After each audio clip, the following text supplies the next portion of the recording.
Hi there. So here is my professional e-portfolio.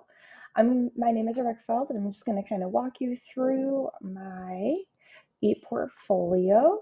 So this first part just shows a little bit about me, and then I also have the ISTE standards listed here, just so then that way, if you're not as familiar with them, they are cited throughout my presentation and my ePortfolio, just to give you a frame of reference and some context. So first, a little bit about me. That's under my candidate info. Here you will find some personal and professional things about me, along with what those goals are and my 2, 5, and 10-year plans.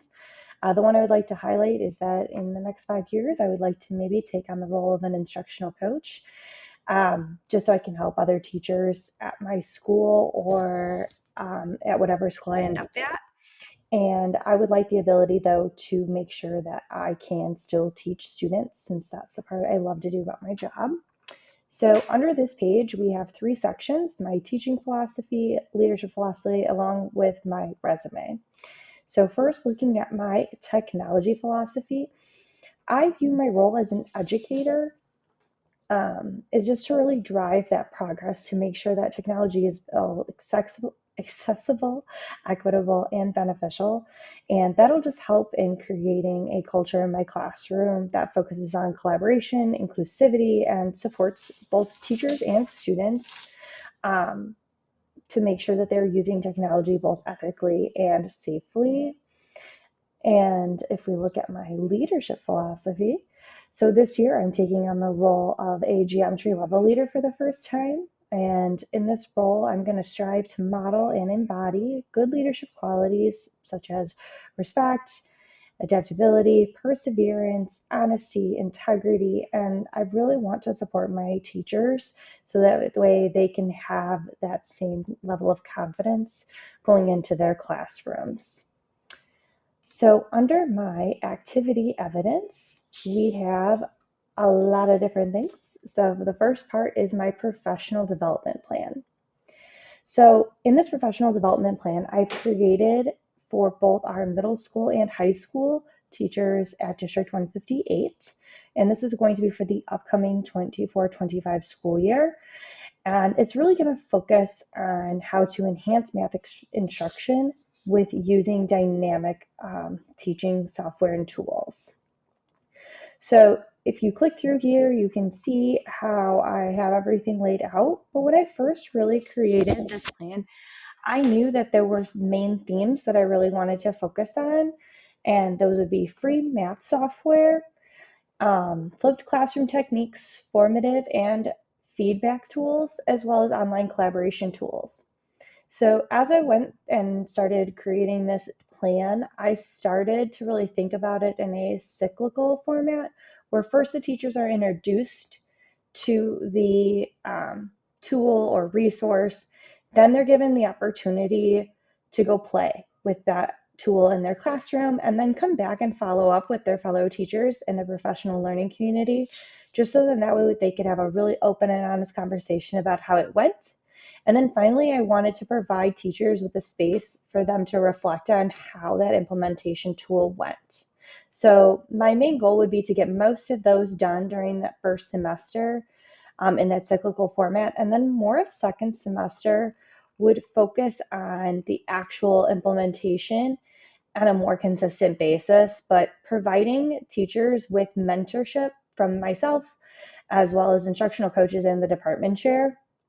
And the instructional coaches and I and the department chair would walk through those classes and talk to teachers about what help they need, how we can support them, and just ways that we can track how often they're actually using these tools that they got to learn about during their fall semester.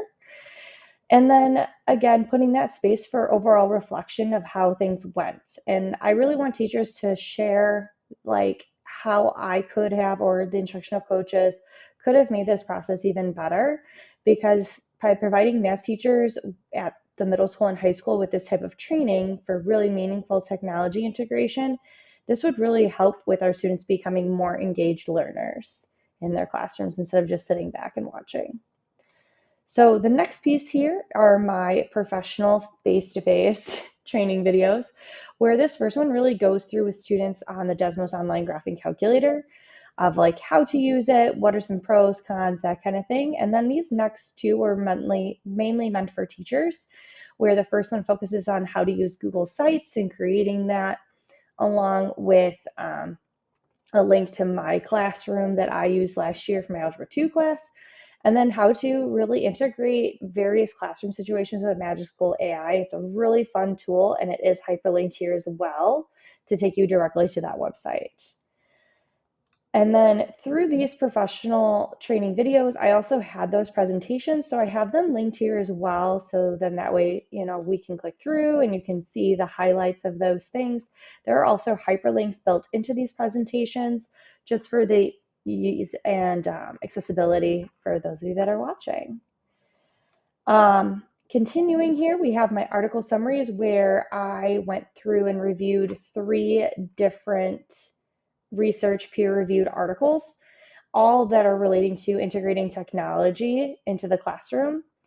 The main one that I really loved reading about was how to flip your classroom for productive failure versus traditional flipped classroom. Traditional flipped classroom is the one that I saw implemented the absolute most at my school and other schools. So that idea of productive failure is really where students are diving in, exploring things first, and then having that productive struggle with the support of me and their other students in the class. And then they go home and they can watch the video of like the skill or that idea that they were supposed to take away for the day. So with this model, I could also see students looking at submitting videos for homework of themselves of like what went well, what didn't go well, what things would they have done differently. It just provided a lot of good insight and thought for how I could implement it in my classroom. And finally, for activity evidence, I have my extra resources here where I have some learning resources like different lesson plans and things that I've integrated into my classroom, as well as some other additional teacher resources. So all 3 of these are videos that I created um, for like how to integrate online homework, why is it important based on research. Again, Magic School AI, just a couple of key cool things. Google Calendar versus Yahoo Calendar, because we are a Google-based school. And then just some different fun things that students could have played with, like modeling quadratics in a virtual notebook. So if they want to like clip and paste things in, that's a nice little model of how to do that. And then finally, in my reflection, here you will find my reflection and then this little video that we're going to put in here as well, walking you through my professional ePortfolio. But in this reflection, it goes through my initial exploration of just the syllabus in general and how I kind of thought that this class was going to go, all the way through my synthesis of how I felt and reflected on how this course went. So thank you so much and have a great day.